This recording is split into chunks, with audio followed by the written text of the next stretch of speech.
तो बच्चे लोग एग्जाम की तैयारी फुल जोरों से चल रही है कि नहीं चल रही है? कमेंट में बताया करो यार। तुम्हारे लिए मेहनत कर रहे हैं। तुम भी मेहनत करो।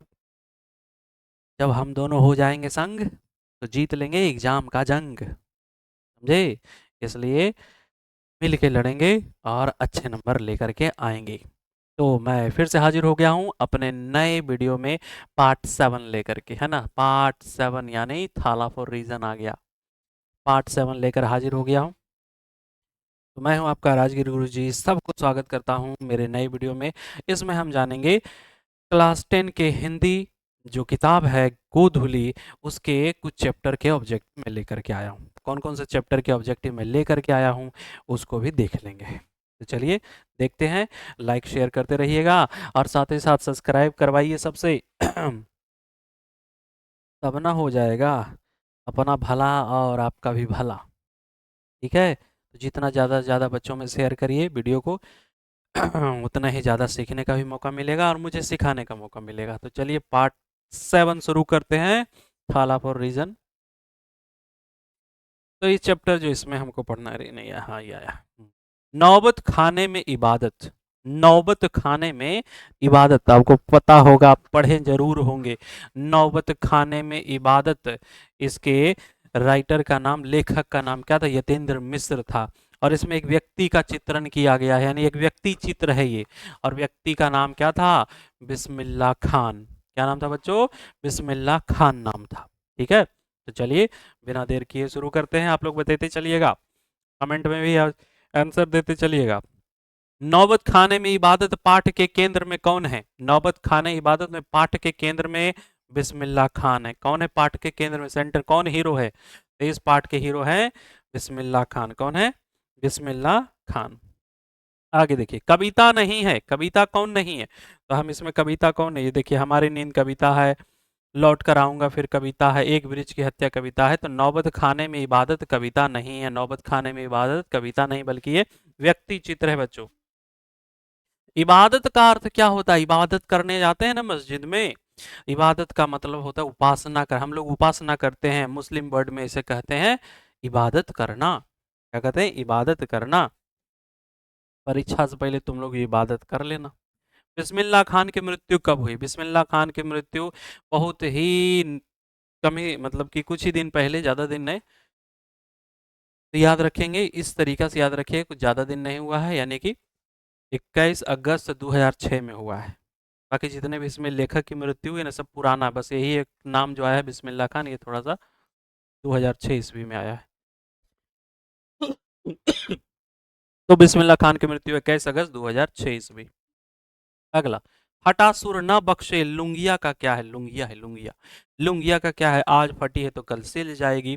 उपयुक्त कथन किसका? कौन बोला था? फटासुर न बख्शे लुंगिया का क्या है? आज फटी है तो कल सिल जाएगी। ये बोलने वाले थे बिस्मिल्लाह खान। कौन बोले थे? बिस्मिल्लाह खान। अरे बोलो तुम लोग, बिस्मिल्लाह खान। संगीत आयोजन की एक प्राचीन एवं अद्भुत परंपरा कहाँ रही है? संगीत आयोजन की एक परंपरा रही है, अद्भुत परंपरा, काशी में रही है। काशी। शास्त्रों में आनंद कानन के नाम से प्रतिष्ठित है। आनंद कानन के नाम से कौन प्रतिष्ठित है बच्चों? तक काशी, है ना। हमारे शास्त्रों में आनंद कानन, आनंद का एक स्थान, आनंद का बगीचा जिसको कहते हैं, कौन है? काशी है, काशी। उस्ताद बिस्मिल्लाह खान यानी अमरुद्दीन का जन्म कहाँ हुआ था? तो अमरुद्दीन का जन्म हुआ था डुमरामा, बिहार में। बिहार में एक जगह है डुमरामा, वहीं हुआ था उनका जन्म, याद रखेंगे। नौबत खाना का अर्थ क्या होता है? नौबत खाना का अर्थ होता है प्रवेश द्वार के ऊपर मंगल ध्वनि बजाने का स्थान। याद रखें, नौबत खाना का अर्थ होता है प्रवेश द्वार के ऊपर मंगल ध्वनि बजाने का स्थान। उस्ताद बिस्मिल्लाह खान को मिला है, उस्ताद बिस्मिल्लाह खान को क्या मिला है? सब कुछ मिला।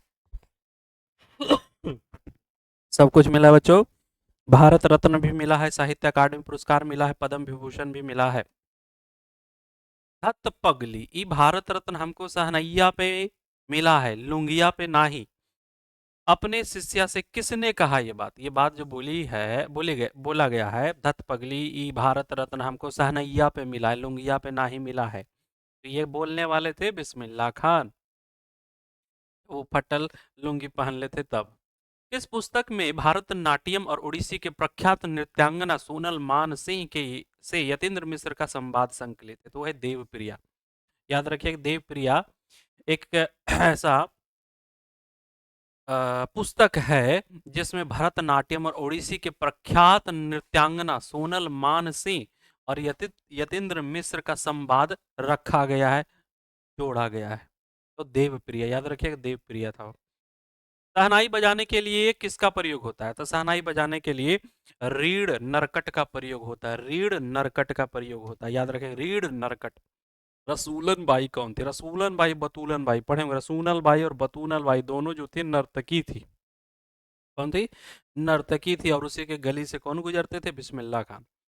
बिस्मिल्लाह खान के बचपन का नाम क्या था? बस बचपन का नाम था अमरुद्दीन। क्या नाम था? अमरुद्दीन नाम था, अमरुद्दीन।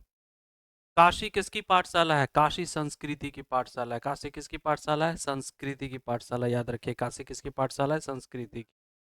कुमार गंधर्व क्या है? कुमार गंधर्व एक शास्त्रीय गायक है। कुमार गंधर्व कौन है? तो एक शास्त्रीय गायक है।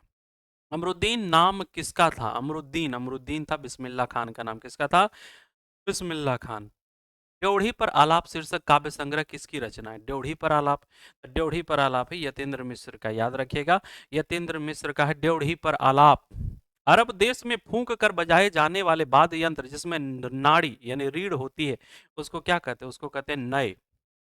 अरब देश में जो फूंक करके बजाते हैं उसको कहते हैं नय। क्या कहते हैं? नय कहते हैं, नय। हम हाँ कह देते हैं। काशी में मरण भी माना जाता है मंगल। काशी में मरण भी क्या माना जाता है बच्चों? मंगल। सब कोई सोचते हैं काशी में मरे, कहीं मरे ना मरे लेकिन काशी में जरूर मरे। सब जगह जिए, मरे कहाँ जाके? काशी में। नौबत खाने में इबादत में किनके जीवन की रुचियां अंतर मन की बुनावट, संगीत साधना आदि गहरे जीवन अनुराग और संवेदना के साथ प्रकट हुए? नौबत खाने में इबादत में किनके जीवन की रुचियां अंतर मन की बुनावट, संगीत साधना आदि गहरे जीवन अनुराग संवेदना के साथ प्रकट हुए? तो वो हुए हैं बिस्मिल्लाह खान के। किसके? बिस्मिल्लाह खान। व्यक्ति चित्र क्या है? अभी बताए थे ना व्यक्ति चित्र क्या है, तो वो है नौबत खाने में इबादत। इसमें एक व्यक्ति का चित्रण किया गया, वो थे बिस्मिल्लाह खान। प्रसिद्ध शहनाई वादक उस्ताद बिस्मिल्लाह खान का जन्म कब हुआ था? तो प्रसिद्ध शहनाई वादक उस्ताद बिस्मिल्लाह खान का जन्म हुआ था 1916 में। याद रखिएगा 1916 में हुआ था, 1916 में। उस्ताद बिस्मिल्लाह खान को रियाज के लिए जाना पड़ता था, पुराना बालाजी के मंदिर में जाना पड़ता था। कहाँ? बालाजी के मंदिर में। 5 से 6 वर्ष डुमरांव में बिताकर कमरुद्दीन कहाँ आ गए? तो काशी चले आए, अपने ननिहाल चले आए, अपने नानी के घर चले आए, काशी चले आए। बिस्मिल्लाह खान और शहनाई के साथ किस मुस्लिम पर्व का नाम जुड़ा हुआ है? किस मुस्लिम पर्व का नाम जुड़ा हुआ है? तो वो जुड़ा हुआ है मुहर्रम। मुहर्रम एक ऐसा पर्व है जिसका संबंध बिस्मिल्लाह खान और शहनाई दोनों से जुड़ा हुआ है, क्योंकि वो मुहर्रम में शहनाई नहीं बजाते थे। दक्षिण भारत में मंगल नागस्वरम की तरह शहनाई किसकी मंगल ध्वनि का संपूरक है? तो वह प्रभाती का। याद रखेंगे प्रभाती का। मरते दम तक न शहनाई छूटेगी न काशी, यह कथन किसका है? यह कथन है बिस्मिल्लाह खान का। मरते दम तक न तो शहनाई छूटेगी न तो काशी। नसीहत शब्द का क्या अर्थ है? नसीहत कहते हैं, नसीहत। नसीहत का मतलब होता है शिक्षा। कहते हैं ना अच्छी नसीहत है, अच्छी शिक्षा है। नौबत खाने में इबादत साहित्य की कौन सी विधा है? अभी तो बताए थे। नौबत खाने में इबादत क्या है? व्यक्ति चित्र है। क्या है? व्यक्ति चित्र है। अमरुद्दीन के बड़े भाई का नाम क्या था? अमरुद्दीन के बड़े भाई का नाम था शमशुद्दीन। याद रखिएगा अमरुद्दीन के बड़े भाई का नाम था शमशुद्दीन, शमशुद्दीन। किस स्थान पर मरण भी मंगल माना जाता है? अभी तो बताए मंगल भी मरण माना जाता है, काशी में मंगल भी मरण माना जाता है, काशी में। यतीन्द्र मिश्र ने गीतकार गुलजार की कविताओं का संपादन किस नाम से किया था? यार जुलाहे। यार जुलाहे से उन्होंने क्या किया था? यतीन्द्र मिश्र गीतकार गुलजार की कविताओं का संपादन किया था। क्या नाम रखा था? यार जुलाहे। बिस्मिल्लाह खान का संबंध किससे संबंध है? तो शहनाई से संबंध है, वो शहनाई बजाया करते थे। किसका जन्म संगीत प्रेमी परिवार में हुआ था? किसका जन्म हुआ था? संगीत, तो बिस्मिल्लाह खान का जन्म हुआ था संगीत प्रेमी परिवार में। सुशीर वाद्यों में शाह की उपाधि किसको प्राप्त है? शाह किसको कहते हैं? शाहनाई, शाह शहनाई को कहते हैं और किसको? नौबत खाने में इबादत पाठ में लेखक ने किनका व्यक्तिगत चित्र प्रस्तुत किया है? किनका व्यक्तिगत चित्र प्रस्तुत किया है? तो वो है बिस्मिल्लाह खान का। किसका किया है? बिस्मिल्लाह खान का किया है। बिस्मिल्लाह खान के परदादा उस्ताद सलार हुसैन खान डैश निवासी थे। कहाँ के निवासी थे? डुमरामा के निवासी थे। कहाँ के? डुमरामा के निवासी थे। डुमरामा बिहार। जिजीविषा शब्द का अर्थ क्या होता है? जिजीविषा शब्द का अर्थ होता है जीने की लालसा। जीने की लालसा क्या होता है बच्चों? जीने की लालसा। बिस्मिल्लाह खान साहब 80 बरस से प्रार्थना में क्या मांगते थे? 80 बरस की प्रार्थना में केवल और केवल सुर मांगते थे। क्या मांगते थे बच्चों? सुर मांगते थे कि हमको सुर दे दीजिए। नेमत शब्द का अर्थ क्या होता है? जो नेमत शब्द, नेमत का मतलब होता है ईश्वर की देन। ईश्वर की देन यानी नेमत होता है। सुलोचना कौन थी? याद आया आपको? सुलोचना उनकी अभिनेत्री थी। बिस्मिल्लाह खान बड़ा पसंद करते थे सुलोचना को। उनका फिल्म देखे जाते। सिंह का बना वाद्य यंत्र क्या कहलाता है? सिंह का बना हुआ श्रृंगी कहलाता है बच्चों। नाम से जुड़ा हुआ याद रखिएगा। सिंह से क्या बना? श्रृंगी बना। सिंह से बना श्रृंगी। अमरुद्दीन व शमसुद्दीन के मामा द्वय यानी दो मामा कौन थे उसके? तो उसके दो मामा थे सादिक हुसैन और अली बख्श। याद रखिएगा, सादिक हुसैन और अली बख्श थे। अगला देखते हैं। तो अगला नया चैप्टर आ गया जो कि गोधुली का गद्य पाठ का यानी कहानी जिसमें आता है, कविता नहीं, जिसमें कहानी आता है, उसमें सबसे लास्ट चैप्टर आ गए हम लोग, शिक्षा और संस्कृति। उसके बाद खाली कविता बचेगा। तो शिक्षा और संस्कृति के जो लेखक है उनका नाम है महात्मा गांधी। कौन नहीं जानता महात्मा गांधी को? सबको जानते हैं ना? चलिए जानते हैं तो उनके बारे में, उनके चैप्टर को भी जान लेते हैं और कौन कौन क्वेश्चन आएंगे वो भी जान लेते हैं। तो सबसे पहला क्वेश्चन, गांधी जी का दक्षिण अफ्रीका प्रवास कब से कब तक रहा था? रहा था 1893 से 1914 तक। कब से कब तक रहा था? 1893 से 1914 तक रहा था, याद रखिएगा। महात्मा गांधी के अनुसार उद्वात और बढ़िया शिक्षा क्या है? गांधी जी के अनुसार उद्वात और बढ़िया शिक्षा जो है ना वो है अहिंसक प्रतिरोध। क्या है? अहिंसक प्रतिरोध यानी अहिंसा के रास्ते पर चल। शिक्षा के माध्यम से जीवन संग्राम में क्या आसानी से जीतना सीखना चाहिए? शिक्षा के माध्यम से जीवन संग्राम में क्या आसानी से जीतना सीखना चाहिए? तो वो है उपयुक्त सभी। प्रेम से घृणा को, सत्य को असत्य से, कष्ट सहन से हिंसा को, इस सब से जीतना चाहिए। तो सही जवाब है उपयुक्त सभी। अगला है महात्मा गांधी का जन्म कहाँ हुआ था? तो महात्मा के चैप्टर पढ़े होंगे। महात्मा गांधी का जन्म है, वैसे भी सब जानते होंगे, पोरबंदर गुजरात, है ना? गुजराती थे। पोरबंदर गुजरात। वकालत की पढ़ाई के लिए गांधी जी कहाँ गए थे? वकालत की पढ़ाई के लिए गांधी जी गए थे लंदन गए थे। कहाँ गए थे? लंदन गए थे। कहाँ गए थे? लंदन। अहिंसा और सत्याग्रह किनका सबसे बड़ा हथियार था? अहिंसा और सत्याग्रह किसका सबसे बड़ा हथियार था? तो वो था गांधी जी का। वो अहिंसा पर चलते थे और सत्याग्रह उनका सबसे बड़ा हथियार था अंग्रेजों को झुकाने के लिए। प्रगतिशील साहित्य का संबंध है, प्रगतिशील साहित्य का संबंध किससे है? तो प्रगतिशील साहित्य का संबंध है मार्क्स के विचारों से। याद रखिएगा, प्रगतिशील साहित्य का संबंध है मार्क्स के विचारों से। आध्यात्मिक शिक्षा से गांधी जी का क्या अभिप्राय है? आध्यात्मिक शिक्षा का मतलब है हृदय की शिक्षा। आध्यात्मिक शिक्षा से गांधी जी का मतलब है हृदय की शिक्षा, अंतरात्मा से शिक्षा। शिक्षा और संस्कृति किसकी रचना है? शिक्षा और संस्कृति महात्मा गांधी की रचना है। किसकी रचना है? महात्मा गांधी जी। दक्षिण अफ्रीका से गांधी जी भारत कब लौटे थे? दक्षिण अफ्रीका से गांधी जी भारत लौटे थे 1915 में। कब लौटे थे? 1915 में लौटे थे। गांधी जी का देहांत कब हुआ? गांधी जी का देहांत कब हुआ था बच्चों? गांधी जी का देहांत हुआ था 30 जनवरी, नहीं हाँ 30 जनवरी 1948 को। गांधी जी का देहांत, देहांत नहीं, उनका गोली मार दिया गया था 30 जनवरी 1948 को। बापू कहकर कृतज्ञ राष्ट्र किन्हें याद करता है? किनको बापू हम लोग कहते हैं? महात्मा गांधी को। किनको कहते हैं? महात्मा गांधी को। अंतर्राष्ट्रीय स्तर पर अहिंसा दिवस कब मनाया जाता है? अहिंसा दिवस याद रखिएगा, अहिंसा दिवस कब मनाते हैं? तो 2 अक्टूबर को मनाते हैं हम लोग अहिंसा दिवस, क्योंकि उनकी जयंती होती है, जन्मदिन होता है उनका। भारत के राष्ट्रपिता किसे कहा जाता है? भारत के राष्ट्रपिता कहते हैं महात्मा गांधी को। किसको कहा जाता है? महात्मा गांधी को। शेक्सपियर किस भाषा के कवि है? शेक्सपियर किस भाषा के कवि बच्चों? अंग्रेजी भाषा के। याद रखिए कि शेक्सपियर किस भाषा के हैं? तो अंग्रेजी भाषा के। निम्न में से गांधी जी की पुस्तक कौन है? गांधी जी की पुस्तक कौन है? तो वह है हिंद स्वराज। याद रखेंगे, हिंद स्वराज। मेरा धर्म कैद खाने का धर्म नहीं है, किसका कथन? मेरा धर्म कैद खाने का धर्म नहीं है, वो है महात्मा गांधी जी बोलते हैं कि मेरा धर्म जो है कैद खाने में नहीं रहने वाला है, मेरा धर्म सब जगह फैलने वाला है। मेरा धर्म कैद खाने का धर्म नहीं, ये पंक्ति किस शीर्षक पाठ से ली गई है? तो ये ली गई है शिक्षा और संस्कृति से। अब बोलने वाले कौन है? गांधी जी। महात्मा गांधी के पिता का नाम क्या था? तो महात्मा गांधी के पिता का नाम था करमचंद गांधी। कौन थे? करमचंद गांधी। राष्ट्रपिता महात्मा गांधी का जन्म कब हुआ था? राष्ट्रपिता महात्मा गांधी का जन्म हुआ 2 अक्टूबर 1869 को। 2 अक्टूबर 1869 याद रखेंगे। रविंद्रनाथ ठाकुर ने गांधी जी को क्या कहा था? गांधी जी को कहा था बापू। क्या कहा था बच्चों? बापू। अंग्रेजों के खिलाफ अहिंसा का पहला प्रयोग गांधी जी कहाँ किए थे? अंग्रेजों के खिलाफ अहिंसा का पहला प्रयोग गांधी जी किए थे दक्षिण अफ्रीका में। याद रखिएगा, दक्षिण अफ्रीका में पहला प्रयोग किए थे अहिंसा का। शिक्षा से मेरा अभिप्राय यह है कि बच्चे और मनुष्य के शरीर, बुद्धि और आत्मा के साथ सभी उत्तम गुणों को प्रकट किया जाए। पढ़ना लिखना शिक्षा का अंत तो है ही नहीं, वह आदि भी नहीं है। यह कथन किनका है बच्चों? तो यह कथन है महात्मा गांधी का।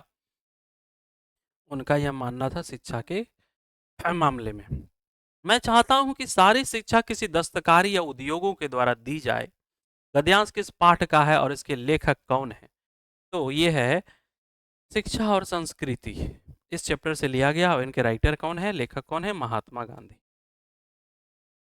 यंग इंडिया पत्रिका का संपादन किन के द्वारा किया गया था? तो वो थे महात्मा गांधी। यंग इंडिया पत्रिका का संपादन किन्होंने किया था? तो महात्मा गांधी ने।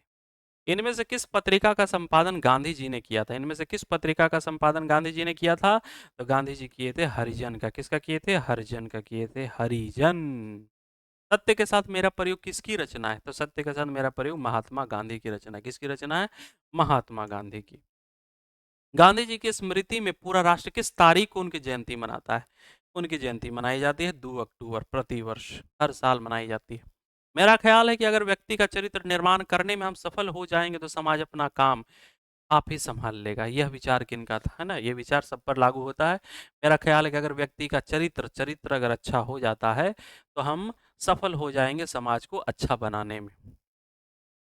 तो ये किनका कथन था? तो इनका किनका कथन था? महात्मा गांधी। कौन चाहते थे कि सभी देशों की संस्कृति की हवा उनके घर के पास बहती रही? तो वो थे महात्मा गांधी। चाहते थे कि संस्कृति की हवा उनके घर तक बहती रहे। टॉल्स्टॉय कौन है? टॉल्स्टॉय है एक रूसी लेखक है बच्चों, टॉल्स्टॉय। कोई संस्कृति जिंदा नहीं रह सकती अगर वो दूसरे की संस्कृति का क्या करने की कोशिश करती है? तो बहिष्कार। अगर दूसरी संस्कृति को हम समाप्त करके अपनी संस्कृति लागू करें तो अपनी संस्कृति भी नहीं बचेगी। यही बात ये बता रहे हैं, बहिष्कार इसमें। गांधी को महात्मा की उपाधि किसने दी थी? महात्मा की उपाधि किसने दी थी? तो वो दी थी रविन्द्रनाथ टैगोर ने। कौन दी थी? रविन्द्रनाथ टैगोर ने दी थी। तुम लोग लाइक वाइक नहीं करते हो? अरे लाइक करते रहो, लाइक से भर दो एकदम। किनके जन्म दिवस को अंतर्राष्ट्रीय अहिंसा दिवस के रूप में मनाया जाता है? किनके जन्म दिवस को अहिंसा दिवस के रूप में मनाया जाता है? महात्मा गांधी को। किनको? महात्मा गांधी। उद्वात का अर्थ क्या होता है? उद्वात का मतलब जो तुम लोग हो, यानी उन्नत। पढ़ के बन जाओ उन्नत, उद्वात बन जाओ। शिक्षा को और उद्यात कर दो, अपने शिक्षा को इतना बढ़ा लो कि तुम भी उन्नत कहलाने लगो। ये कैसे होगा? ये रिजल्ट से होगा। और आप लोग को रिजल्ट आपके मेहनत पर है। जितना मेहनत करोगे उतना मिलेगा। खिलवाड़ करते रहोगे, कुछ हासिल होने वाला नहीं है। तो अगर ये वीडियो पसंद आए तो सभी दोस्तों में शेयर करो और साथ ही साथ ज़्यादा से ज़्यादा याद करने की कोशिश करो। ज़्यादा ज़रूरी है याद करना। क्वेश्चन अगर आ गए एग्जाम में तो सबसे ज़्यादा तुम ही खुश हो जाओगे कि मैंने जो पढ़ा वो आ गया। ठीक है, इसी के साथ ये वीडियो समाप्त होता है। धन्यवाद देखने के लिए। जय हिंद, जय भारत।